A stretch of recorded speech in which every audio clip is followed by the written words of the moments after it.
Bonjour, Nadinwe Maganek, Makade Benise Nishnakas Migaze Dodem. Hi, it's Jaime here, and today I'm going to talk to you about the October 31st, 2020 full moon. First, I'd just like to say lots of love and appreciation for those who shared my previous video talking about my experience with COVID. I feel like I've very well recovered, and my hubby is recovering still. And so far my son has no symptoms, and the last time he tested was negative, so we're very optimistic that we're going to be over this very shortly, and very thankfully. Just remember to check on friends if you haven't heard from them for a little while, or make sure that they have what they need, and share lots of love whenever you can. So today I'm going to start us off with a smudge, and lots of teachings to talk about, which is always nice.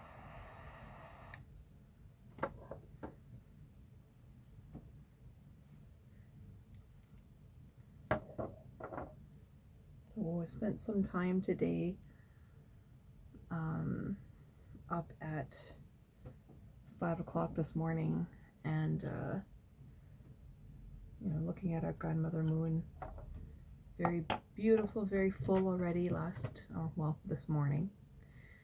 She was at her fullest at about 10 o'clock, 10:30 this morning, but unfortunately we can't see it because the sun is up.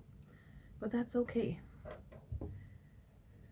So I wanted to start by sharing, oh, I forgot to offer you the smudge, sorry. For you. Oh. I remembered just in time. Thank you for being patient with me, and even letting me remember. So this is a grandmother's song, and I learned it when I was at my Uncle Eric's Sundance, and I passed him tobacco to learn more about that song and to be able to sing that song. And he said, if you can remember it, you can sing it. And remember to say who you learned it from. So Eric Kershane shared this song with me, and he shared a little bit about that song, which is our grandmothers who come before us have shared so much, and they do continue to share so much. And this was for an older lady who, as she was transitioning into the next phase of her life, which is that spirit world, he was asked to sing for her, and this song came at that time. So I'll sing it now.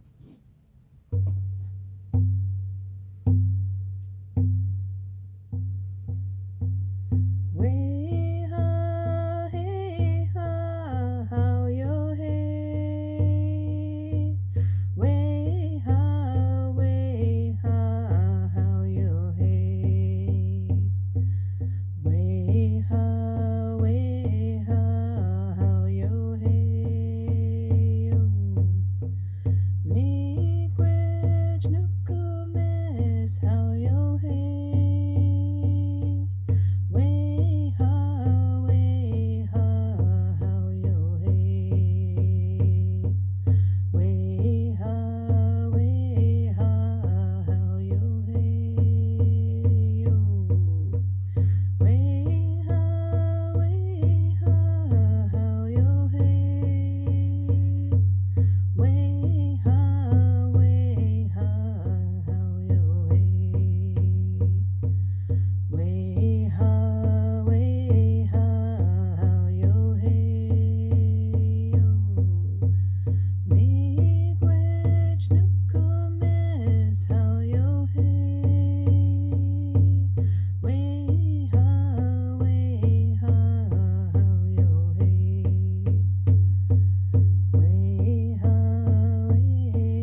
So that song is just honoring all the sacrifices that our grandmothers make, and that when those grandmas have to, they'll take those sacrifices from their own flesh to give, so that the people will prosper. All right, so we have the full moon teachings. So this moon may be known as a hunter's moon. It's also known as being a micro blue moon, and also a frosty or snow moon, and the beaver moon. So depending where you are and which teachings you're following, hopefully I'm covering something that speaks to your heart. So we have the hunter's moon. For the hunter's moon, it's normally the time when the animals are at their fattest, because they're all getting ready to weather the winter, basically. And that's when, their winter coats have grown in nice and thick, and they've probably got the most fat on them, and that's the time when they would be considered at their richest, to be able to share of themselves for our benefit. And so then we have the micro blue moon. So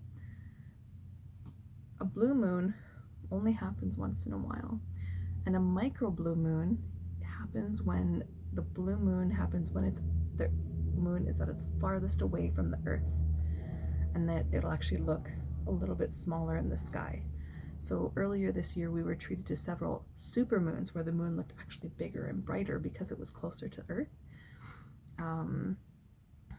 And so at that point it looked even bigger. Now it's going to look just a little bit smaller in the sky, and that's why it's a micro blue moon. So for the frost or the snowy moon, it's because at this point it starts to get nice and cold, and we're starting to get our first couple of snows, as we had just our first snow that actually stuck. And thank goodness it was after Thanksgiving, not like last year. That was a doozy. And then here we are in a pandemic for this full moon for October. So you take what you can get, right? It's also the time when the veil between the living and the spirit world is the thinnest. We're the closest that we're going to be for the next little while, and that's when our ancestors, their spirits, and the spirits of people who have passed are able to come and visit. And we're not talking like, hey, let's have some tea.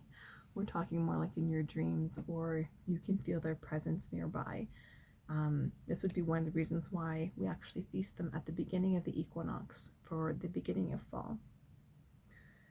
It's also known as a beaver moon because this is the time when hunters and trappers will set the traps for beavers, especially because they want to ensure a nice harvest of furs that are their thickest, because the winter coats have grown in, and to be able to stay warm for the entire winter. Fun fact, this will be the most active time for bears before they go down for their nap for winter. And so if you're out hunting, please be careful.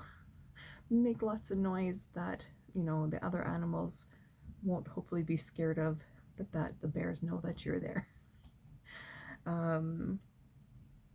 So some of the interesting facts for this time period would be that a blue moon only occurs every 2.5 years.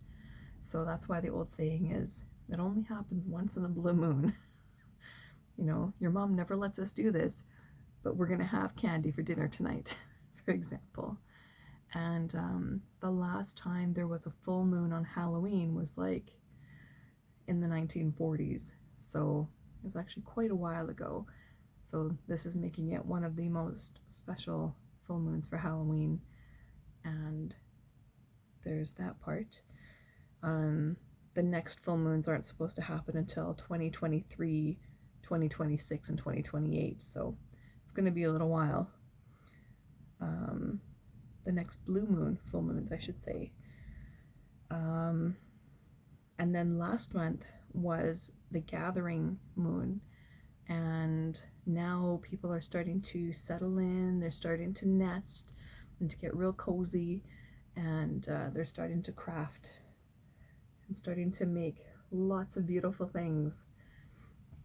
This is also a great time when we would normally gather and sit together and tell stories and share songs, and it's a great time to share those crafting materials that we've gathered from the previous couple of moons. And the one thing that's coming up that's really going to be beautiful to see is the leonidis meteor shower. It's supposed to begin around November 6th and finish by about the 30th. It's going to peak around the period of the new moon. So the new moon is on the 15th. So that means the skies are going to be very dark. So it makes a perfect opportunity to be able to see meteor shower. This meteor shower is supposed to peak around the 17th. And with ideal viewing conditions, that means that you could see between 10 and 20 meteors per hour. And the best viewing time would be pretty much after midnight and an hour before sunrise. So probably between midnight and 5 a.m. You're looking at that being the best time to actually see that meteor shower happening on the 17th. So those are the teachings that I wanted to share for this full moon, other than please, stay safe. I'm really looking at, the possibility of not being able to gather a whole lot to be able to share songs and stories and stuff. So I'm resorting to visual media, and I know that some people will frown upon that, and that's okay. I want these teachings to continue. I want to reach the people, and I am prepared to do so. With that being said, I am going to be smoking my pipe, and I'll be doing that on my own, offering that tobacco, offering that food, and lifting that water and singing for that water today. So I'll be doing that not on here. And I talked about that water. The moon has such a beautiful effect on us, just reminding us that, we're going to go through cycles, we're going to go through times of, really dizzying highs and unfortunately really sad lows, and that's okay, because you can't have one without the other, and it balances out, and we need that balance in our lives. So hopefully you'll take a little bit of time for you, and remember, take care of yourself, check on your friends, help take care of them, send them some love, and great chance to do some video calls and to do some visiting that way, and still stay safe in this global pandemic that we have happening. So I wanted to finish off today's teachings with the Grandmother Water song. And that song I learned from a couple of youth in the community who I cannot name, just for protection of their privacy, as they are youth.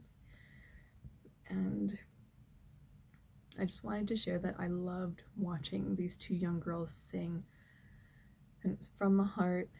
It was so beautiful, and I try and make sure I carry a little bit of tobacco with me to be able to offer, and little things like this to be able to offer as a quick gift, because then that way when I have that opportunity, I want to really honor those youth who are the carriers of our teachings for the next generation. So, Grandmother's Water song. Kukunani wabena oni beda kuna kukuna kukunani wabena we oh hey hey oh hey we oh hey hey oh hey we oh hey hey oh hey we oh hey we oh hey kukunani wabana Muni beda kuna Kukuna Kukuna Kukuna ni wabana Way oh hey way oh hey way oh hey hey oh hey way oh hey way oh hey way oh hey way oh hey Kukuna ni wabana Muni beda kuna Kukuna Kukuna Kukuna ni wabana Way oh hey hey oh hey way oh hey hey oh hey way oh hey way oh hey way oh hey way oh hey. All right, well, that concludes our visual or video portion of the full moon ceremony that I'll be doing today, and I hope that you have the opportunity and just take a few minutes to sing for that grandmother moon this evening, or to just look up if you happen to be out trick-or-treating, please be safe. But if you happen to look up at that moon and just say thank you for watching over us. Jaime, love and appreciation for all of you. Good night.